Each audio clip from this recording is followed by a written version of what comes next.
આજ તો સાંજે મારે જવાનું હતું શ્રીમતમાં.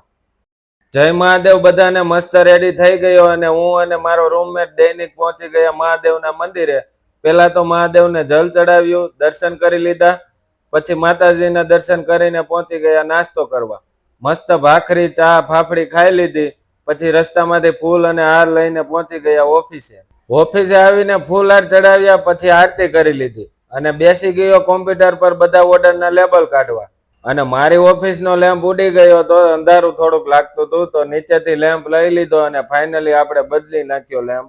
અને ત્યાં આપણો ટેન્ટ હાઉસનો માલ પણ આવી ગયો. પછી બધો માલ લિફ્ટમાં નાખ્યો, પછી ઓફિસે લીધો અને ઓર્ડર પેક કરવાનું ચાલુ કરી દીધું. ઓર્ડર પેક કરીને લેબલ લગાડી દીધા.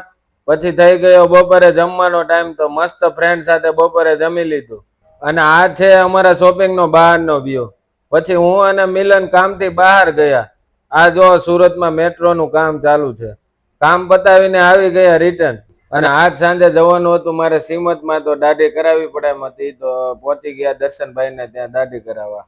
પછી નીકળી ગયો મિની બજાર અને પહોંચી ગયો સૌરાષ્ટ્ર પટેલ ભવનમાં. બધા મહેમાન પણ આવી ગયા હતા અને આપણે તો જઈને ડાયરેક્ટ જ્યુસ પી લીધું. ચાલે તું.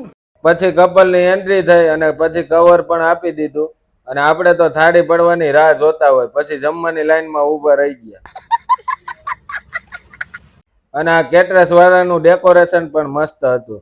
ડીશ ભરીને લઈ લીધું. પછી બધા થોડીક વાર બેઠા અને આ ઢીંગલી જો કેવા નખરા કરે. અને ફૂલ પેટ ખાધું હોય તો લીંબુ સોડા પીવી જ પડે ને. મળીએ નેક્સ્ટ મિની વ્લોગમાં.